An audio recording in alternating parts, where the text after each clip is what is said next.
Hello, today we're going to be talking about how to advertise when you've got a limited budget.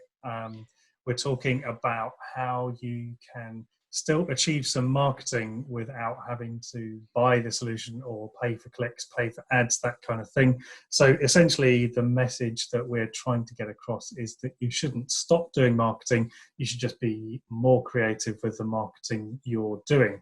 So me and Adam have been talking to clients for the last week, some of which have decided to turn off all their advertising, some of which have decided to ramp it up. So there's a lot of mixed messages floating around out there about what people should be doing. So we thought we would have a quick discussion about some of the ideas we've got about how you can actually keep doing your marketing without having to fork out lots of cash. So Adam, do you want to walk us through a few ideas you had around reviewing your PPC? Yeah, so I think the kind of the key point here is about looking at your assets really.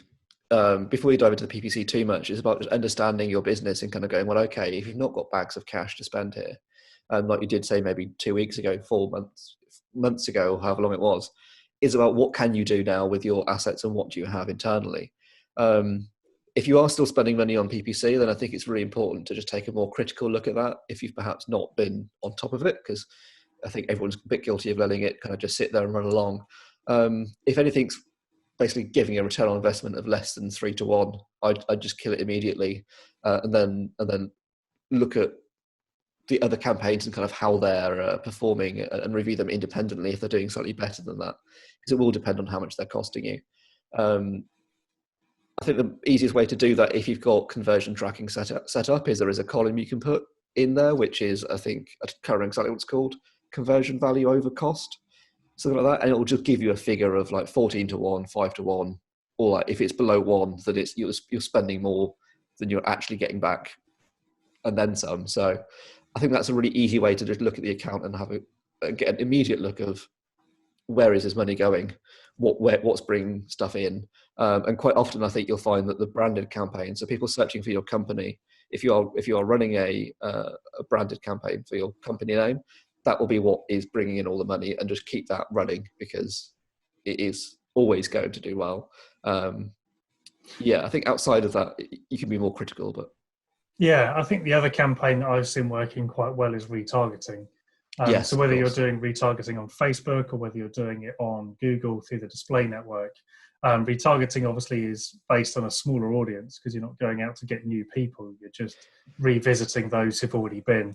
So I Yeah, think for a fairly conservative budget and a manageable budget, you can actually sort of bring people back to finish off that purchase. But even in the lead gen business, if someone's actually at the moment looking for your business and they visited your website, spent time on there researching it, then it's probably actually a really good idea to go out there and show them your USP, show them your benefits again, and try yeah. and bring them back to convert on your form. So Well, I think that can be a cost-effective way of keeping the engagement up. I think that goes back to what I said at the start, and I want to emphasize in terms of the assets and like looking at your company and going, well, okay, so maybe you don't have as much money to spend on paid ads. What do you have? And the fact that you've been doing it for the past year is an asset. You have an active audience that have been on your site, know your brand, know your logo, and you shouldn't be ignoring that. Now's the time to kind of look back and go, well, what do I have in terms of the past year? What have I achieved with that traffic? Whether that's good or bad, there's going to be some good in there. Even if people have come onto your site once, that's still easier than getting someone else to come back onto your site once. You've already got them there. So I think that's a really good thing to look at, as you say, in terms of just understanding people have looked at you. Don't be afraid to get in contact with them again in some form, whether that's remarketing, whether that's email, whether that's kind of even LinkedIn and kind of more manual methods of marketing. Yeah, and I think also it's important to say that if you really are up against it on cash flow and you have to turn that your ads off. We were also thinking about some other ideas you could use, and I think that we were sort of talking about that long list of SEO content that everybody's got in their drawer that they've never got round to. Yeah. Now's a great time to dig that out and start writing it. I've definitely had a few clients come to me with that list that I've kind of given them a few months ago and been, you should write this. They go, yeah, okay, fine. And then they never do it because they're busy. And now they're not busy. So they're like, okay, well, let's write all this content. Well, we've got everyone sat around doing nothing. So But I think the important thing with the SEO, that kind of content list, to emphasize is don't do it just for SEO. That should never be the first thing you're doing it for. Do it for your customers first. So if you are writing content, don't just use it as a blog post that you think people are going to land on. Start using it internally in terms of the emails you're sending to people to say, oh, I've just written this new blog post. You might find it useful. Link it through your site on other pages. So any conversion-based pages you've got. So an example might be, if I'm a photographer and I get a lot of questions about how much is photography, I might be restructuring my pricing right now and looking at that. And then I can add that into that page, link to it from that services page, and do an email campaign that says, hello everyone, I've just redone my pricing packages. Please take a look and let me know what you think, or hire me, etc., etc. It should always be done from a customer point of view. That will help your SEO, but that's not why we're doing it. That kind of comes second and will always come naturally. And as long as you do it that way around, the SEO normally follows quite naturally, and then you can go in and polish it from an SEO point of view at a later date. Yeah, and you touched on there using that content in multiple ways. I think an underutilized thing for blogs is that people forget, they write a blog or they write a new page, and actually, that content is useful to your customers. So it's worth then just repurposing that, or even just doing a short summary of it and emailing it out. Because at least you're still being front of mind with your existing customers, and showing them that you're still going, everything's still all right. You've got interesting things to say. So yeah, it could be a good way of doing it. I suppose also if you've got the time and it fits right with your business, you could be doing little video updates, especially if you're sat down writing some blogs, then, why not film the conversation you have when you normally get out in the pub and put it on YouTube and share it to everyone on LinkedIn like we're doing? There's definitely different ways of utilizing the content and getting out there and just being in front of people. So I think there's probably some opportunities there that people, I think it's revisiting that list of things you were going to do and starting to work out what can I actually realistically get done, and put out there.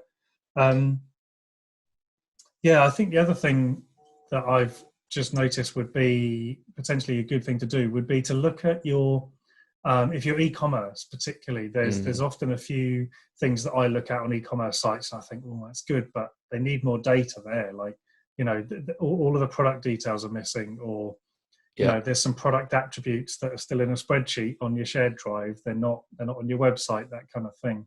Yeah, I think now is probably the time to go back and fill out that data. I think look at your Google Analytics now to see which landing pages are getting the most traffic still. Certainly for some of my clients, people aren't buying necessarily, but they're still browsing, they're still looking.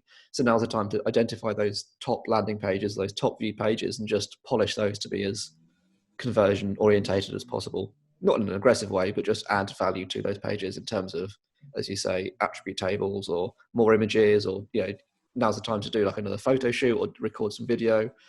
All of those little things all kind of help naturally, that don't cost any money or that much money really, with just equipment you've got lying around.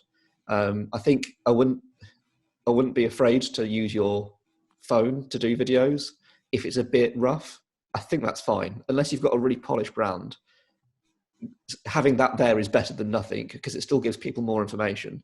And I think people, at least it depends on your brand, as I say, but people will be fairly forgiving, I think, if you just say, look, times are tight, here's what I've done with it, here's a bit more information about me, and you're talking to camera, because it shows the human side, and it gives people more information than just a really polished but ultimately empty kind of white background product shot would. And I think that, that's always my struggle is kind of getting people to just give it a go and start with video, because it is such a easy thing to do that really helps connect customers to you and builds that trust. But people always think it needs to be like shot in HD on a massive camera with a microphone team and, and all that stuff. And it's like, it doesn't need Michael Bay or, some other slightly more sophisticated director involved. It can just be you doing it and showing your business in a human way. And you can get good results. And this is a time where good enough is better than perfect, I think.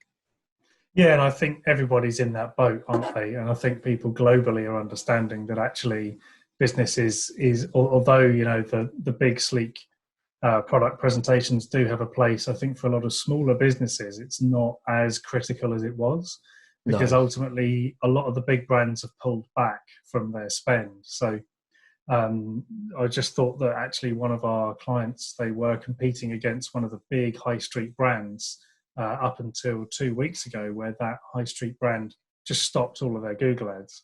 So Yeah, now that their hurt. conversion rate, their cost per click has plummeted, and Yeah, their return on investment has just gone through the roof, because they're now not competing against someone who was spending 15,000 to 20,000 pounds a day on that yeah, particular niche, mad. across the country. Yeah, And now that, the traffic hasn't gone anywhere, but the competition has. So again, that could be another reason to not be turning your ads off. Or if you have got them off, maybe try turning them back on and seeing if those results change. Give it a week and then test and measure from there. yeah. It might be that it's a lot cheaper now than it was 6 months ago.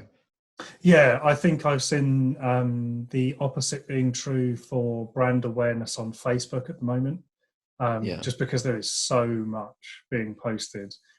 Conversely to that, there's a lot of screen time being enjoyed at the moment. I would say, now is the time to be visible. So mm, ultimately, I think sort of one of the sort of summary points from me would be that if you don't have any budget, the cash flow has just stopped, which I know it has for a lot of businesses, and they just don't have any money coming in to be spending on money going out. You know, you just have to be much more creative with what you're marketing. And ultimately, if it involves sitting at your computer hammering out LinkedIn and Facebook posts once a day until your income comes back, and that's what it's going to take, then yeah. that's probably the best way to be visible. Get out there, ask some questions, call some clients, see Especially how they're if getting on, just stay in contact, really. you've gone from kind of cash rich to time poor to time rich and cash poor, then I think, yeah, spending more time Mm. on social media now and kind of investing in that a little bit to build your network is probably a good thing. Just quickly on that point, what I remember as well, I think it's a good time to start reaching out to partners, agencies, or any kind of businesses you can do cross promotion with. The reason why I say this is twofold. One, it's quite a good kind of natural cross sell, and there will be kind of a natural level of traffic that comes through from that. But especially for a lot of small businesses, the biggest weakness that I see from an SEO point of view when I'm looking at them, and the reason why their organic search presence is weaker than it could be, is because they don't have those links. Um, People often see backlinking as quite a technical process, and it definitely can be, depending on how deep you want to go with it, essentially. But from a human point of view, if you're just talking to other businesses and getting them to link to you and talk about you in quite a natural way, that is normally more than enough for you to see an SEO improvement from that, because it just means that there's more points where there's more people talking about you, there's more noise going on around you, and that's always going to benefit you. So I think take some time just to look at your kind of either skill set or your kind of product offering, and look at where that can be matched and cross promoted to other industries or other businesses, really. Yeah, I think it's a really good point. So I think ultimately it's, keep on getting out there, reach out to people, see if anybody can help you out at this time. And Mm, yeah, just stay visible, really. This isn't going to last forever. We'll be back at it before we know it. So yeah, I think everybody should just keep on keeping on, essentially, chin yeah. up, and yeah, get out there and post away. So Just yeah, until next time, we'll see you later. goodbye.